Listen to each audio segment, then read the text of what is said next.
What's up, travelers? Prinston Hicks coming to you from the Cineverse.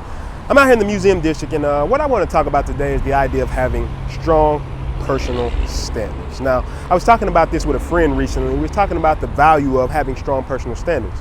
I mean, a lot of people, they don't know what they value. They don't know what type of behavior they won't tolerate, and they overall don't know what direction they're headed in life. So I want to talk about how not having strong personal standards actually affects all parts of your life, whether that's business, whether it's your personal life, whether it's how people treat you, all these different type of things. Personal standard plays a major part. So most people think they have personal standards. Most people think they have boundaries, but I'd argue the point that you're actually lying to yourself, because a lot of people, when they think about having personal standards, they think about something that maybe their mother told them, maybe their grandmother told them, maybe a friend told them, maybe something they heard on TV, something that they picked up that they really haven't taken the time to develop their own personal standards for themselves. Now, last week in my video, I talked about pain and how throwing ourselves into pain can actually help us form independent judgment. And that's a similar concept when we talk about the idea of developing personal standards. But for this video, I want to talk more specifically about how personal standards can affect your life in general. I mean, most people, they need to develop these personal standards in order to get the type of lifestyle they want, to keep the type of success that they want, and to build the type of business that they want. So one example I can give is like being on the phone. A lot of people, while they're working, they get a phone call, and the first urge is to pick it up. Every phone call, they answer it every time, instead of just waiting till they're done working and then answering the phone call later.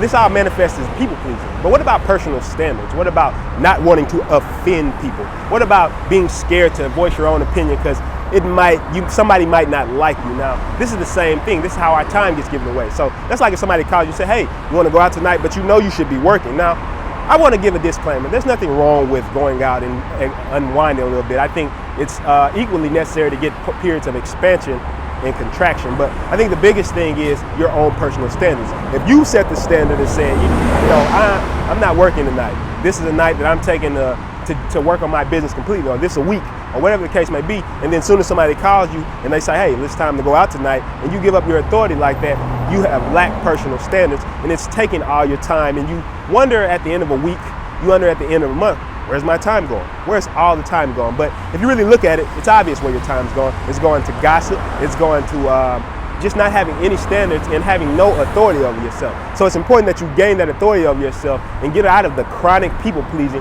that most people fall into. So I was talking with a friend recently, and we were talking about the idea of how having low personal standards affects your business. Now, a lot of people think that maybe you could run a business and not have a high level of personal standards. Maybe you could hire other people that have a high level of personal standards. But what I told him was that basically when it comes to leadership or positions of leadership, people are only going to respect your business, or they're going to act in your business the way you treat your own business. So if you don't hold yourself to a high standard, then nobody in your business is going to hold themselves to a high standard. So let's take an example. You're working in a team, or maybe you're working on a project. And in that project, you have a group of people, and they're motivated. They come every day ready to work.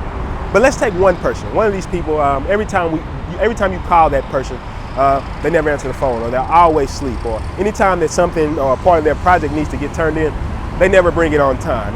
Do you think that's somebody you would continue to work with in a group setting? Is it possible that maybe if your standards are high, that you don't want somebody with lower standards to be around you?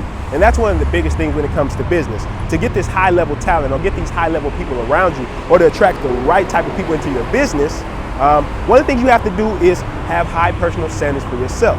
And this is something that manifests in all parts of life. Now, when it manifests in all parts of life, you got to think about, how can I raise my level of personal standards? How can I build my personal standards to a level of, like right now, this guy's talking to me right now, but he sees me on the camera. Now, if I had low personal standards, I would turn and talk to him, because maybe this is something that could affect my business or affect my work. But because it's something that can affect my business or can affect my work, I just continue doing what I'm doing. And that's a manifestation of having high personal standards. I mean, so that was a little bit weird, somebody just walking up beside me. But once again, I always tell my friends and everybody that you have to hold yourself to a high level or a high standard. And it's not that you're being rude to anybody, but you have to get your objectives accomplished, and that's one example of it. But that's the same thing in business. You have to get your objectives accomplished. So when you look at something like that and you say to yourself, how can something like that exist? And even somebody like that comes from the level of not having high personal standards for yourself. You allowed yourself to fall into a loop of just lack of self-control, lack of motivation, all these things that contribute to you not having a high level of personal standard. So to wrap this up, I hope you can see how it's necessary for you to find out what you value, find out what direction you're going in life, and find out what type of behavior you won't tolerate. Because this manifests in killing your time, people pleasing, and time management. All these things get lost in the idea of you trying to please others or you not having a high personal standard for yourself. And don't think about having personal standards like most people think about it. The standards that have been given to you maybe by a family member or some type of television show or whatever the case may be, wherever you think you derive your standards from. Take time to explore your standards, see how you got those standards, and see if those are personal standards that you really hold dear to yourself. So, as usual, like and subscribe for more. If you want to hear me discuss anything on this video blog, send me a link to this email or leave me a comment below. And I'll see you next time.